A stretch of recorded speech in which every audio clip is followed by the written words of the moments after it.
Hi friends, I hope you're doing well. Earlier this year, I made a dedicated video on geometric collages. I have created other collages in this style along the way.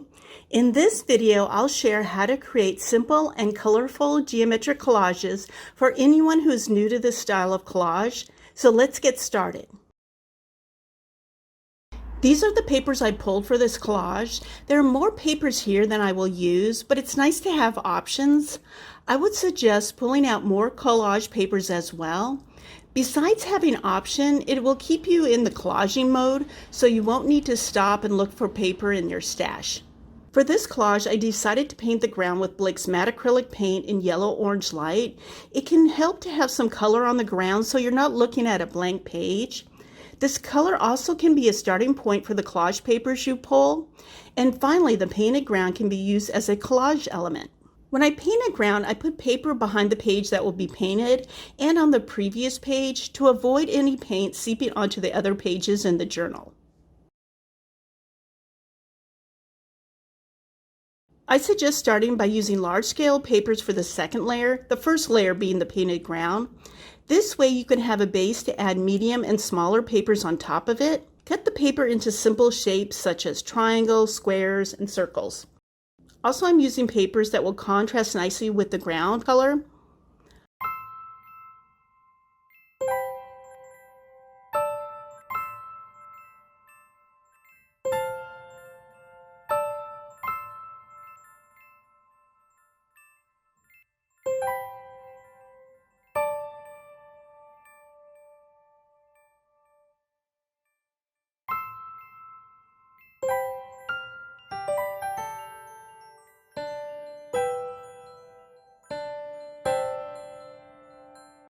Overlapping the papers will unify the collage.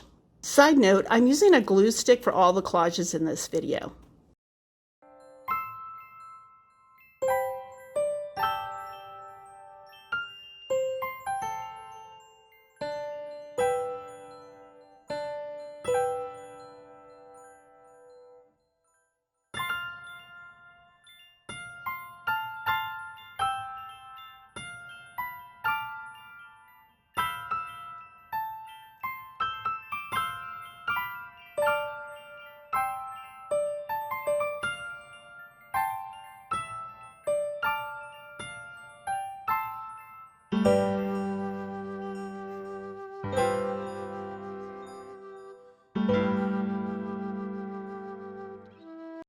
I decided to use this blue monoprinted paper because it's darker and not as bright as the other two blue papers.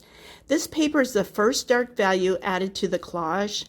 It's good to have dark, mid, and light value papers in your collages. As you are seeing, I'm building the collage by working around the substrate. This is one way of composing your collage so the design will be balanced.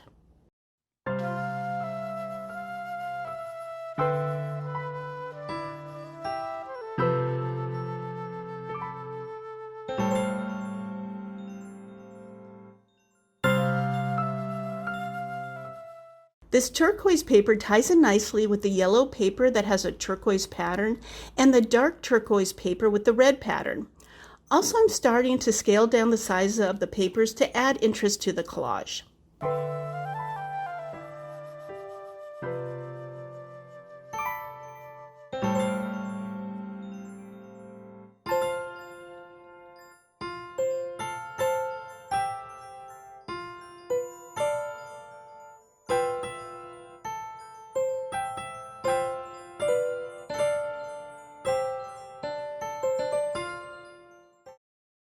This blue paper is another dark value element. It ties into the dark blue paper in the upper right. If you're using the same color, you can have different values. I'm cutting out a section of this paper so the paper below it will show through. This is another way to add an interesting detail to your collage. Also, the shape is different than the other papers, so this adds an interesting detail as well. As I'm building the collage, I'm being mindful of having parts of the painted ground still showing through. Repeating colors is a good way to balance the collage. This red paper ties into the other red paper, and the location where it's glued helps to balance the collage as well.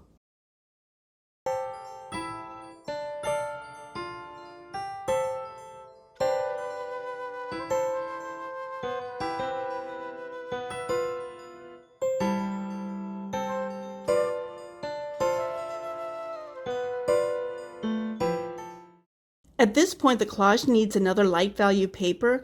I want to add it on top of this blue paper. Since the paper will be next to the ground, I don't want it to blend into the ground color. I want the paper to be different enough so it shows as a separate element. This paper is light primary yellow as opposed to the ground that is light orange yellow. Also, having the light red pattern helps to differentiate it from the ground.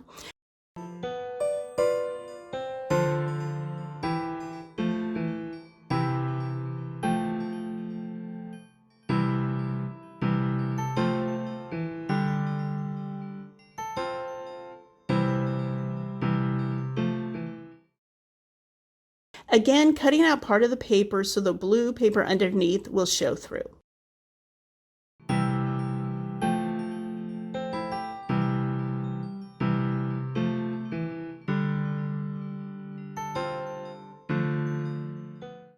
To my eye, this collage needs another dark value element to offset the mostly mid-tone papers.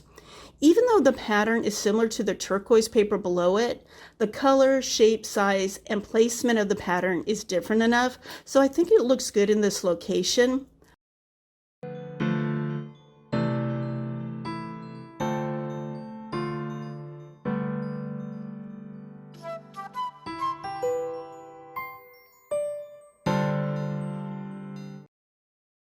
I ended up changing the direction of the paper so the point would not align with the point on the turquoise paper. That would be too distracting and repetitive. By flipping the paper, the issue is resolved. A quick look at this collage and I see that it needs another light value paper. To balance the collage, I'm placing a thin piece of this yellow with red circles in this area.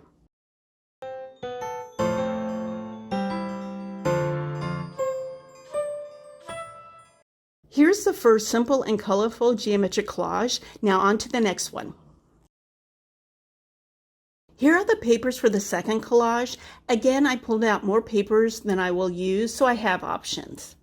I won't be painting the ground this time. I'll be using large pieces of paper to cover the ground instead.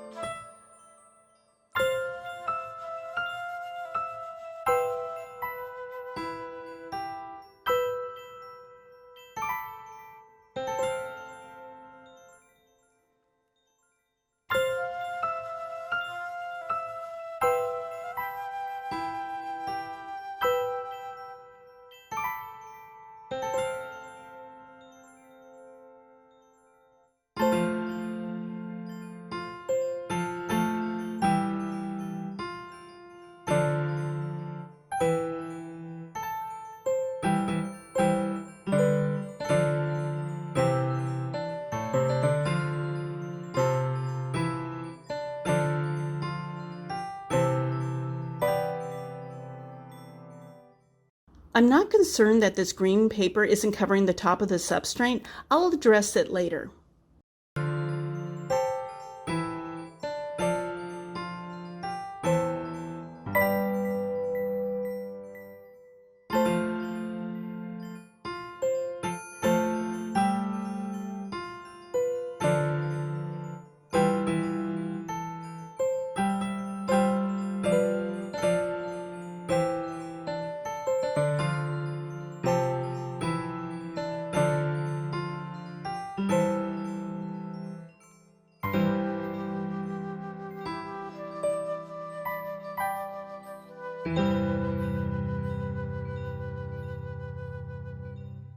This is a good ground to collage on top of since it has all three of the colors, pink, green, and blue.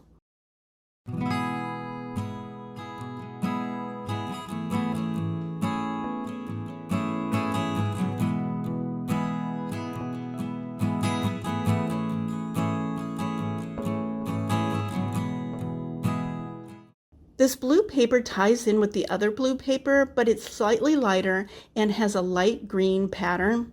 Cutting out a section will add a nice shape to this paper and the two papers underneath it.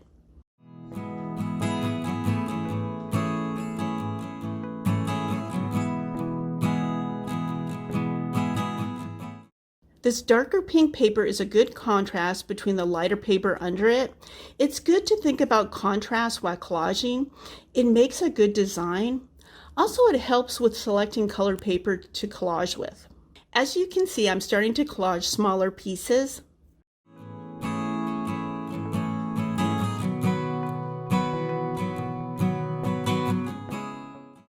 This pink pattern paper isn't as light as I want for this area.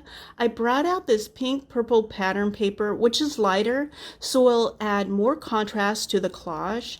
For this paper, I want to play with more severe angles to get an interesting shape.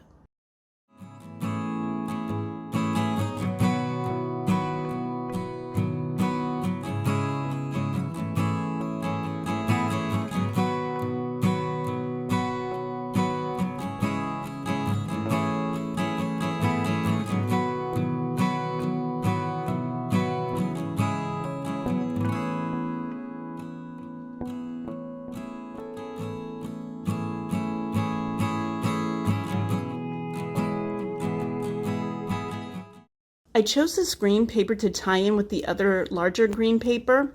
You probably noticed that I'm folding the papers to get an idea of where to cut, so I won't cut off too much. This technique helps if you're cutting paper within a certain area or size. You can come back and trim off more if needed.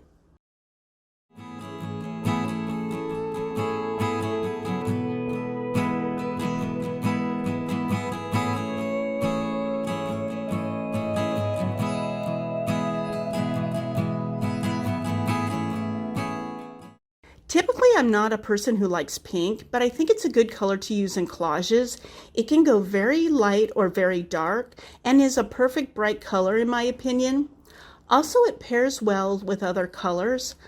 I think this monoprinted paper turned out beautifully. By cutting the top of this paper at an angle, it gives the blue paper next to it a striking shape.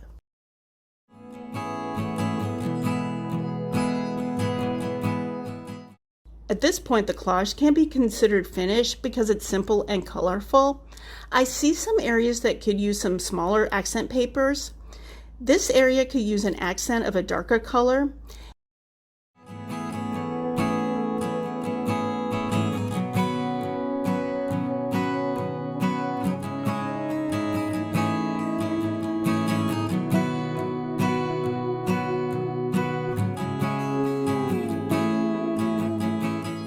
Having both the dark blue and the dark pink papers overlap on top of the other two papers is a good compositional detail.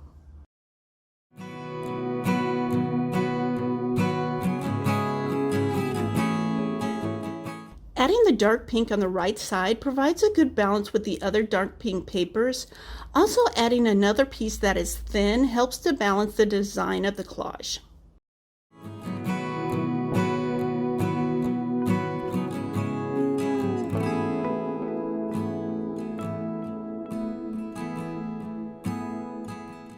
This area looks a bit unfinished to me.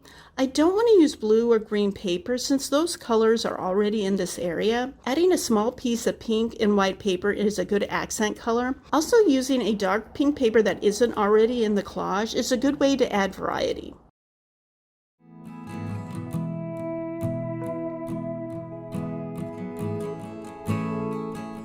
Now I feel this collage needs another green paper since there's only two pieces of it.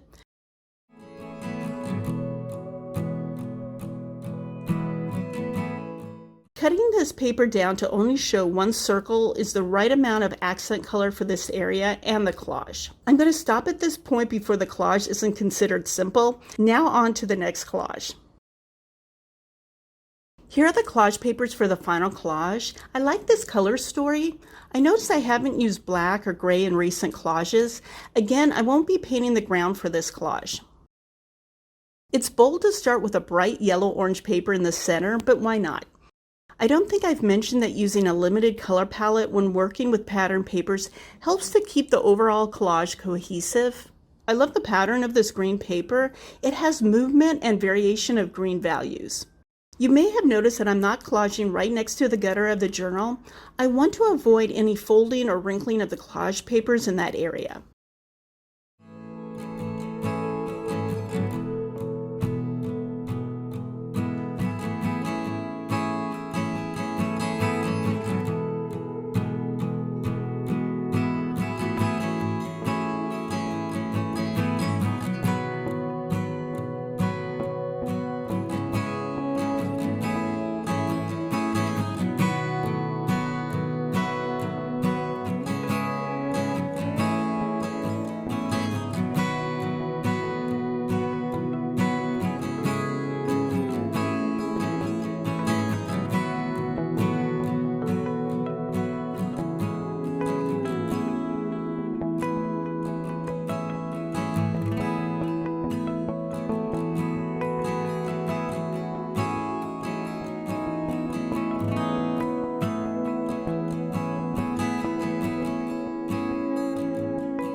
I like the circle pattern of this side of the paper better. I will collage on top of the area of the exposed substrate later.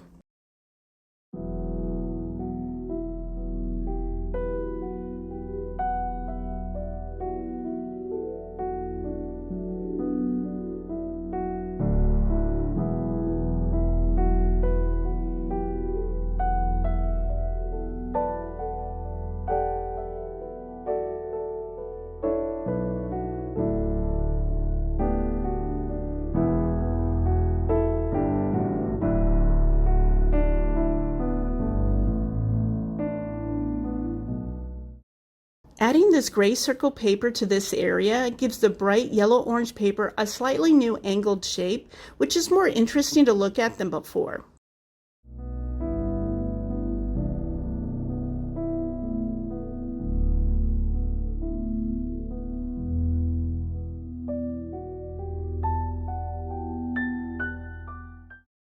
I love the pattern on this orangey yellow paper as well. Cutting away the two areas that mimic the wave lines adds a nice detail. It was serendipitous that the cutout shapes and the two circles on the other papers match. Using this gray circle paper reminds me to incorporate this color more often in my art practice. Love the texture and variation of the grays in the paper.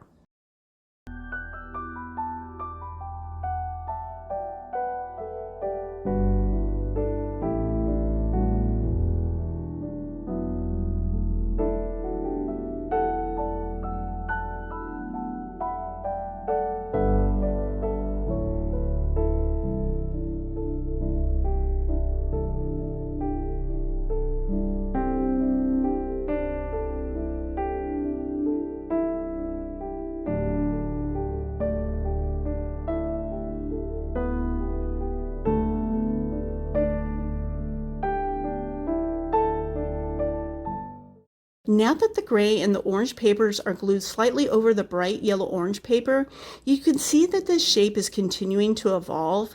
It still stands out, but it's starting to be integrated with the other color papers. Now it's time to add some small detailed papers.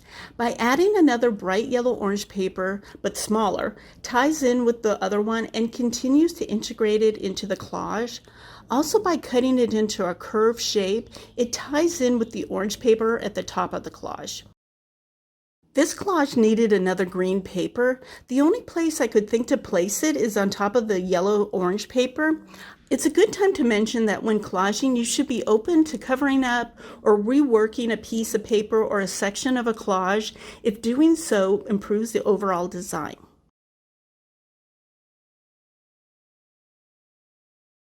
I'm stopping at this point. I think it's a good representation of a simple and colorful geometric collage. Let's go over some final thoughts next. I hope this video gave you a good starting point to create geometric collages. To recap the main tips, first, a reminder to pull more collage papers than you think you will use. Second, start with large shapes, then move on to mid to smaller shapes. 3, be mindful of contrast as well as color and size balance within the collage. Please let me know if you have any questions regarding geometric collages or collaging in general. I appreciate you taking time out of your day to watch this video. Take care.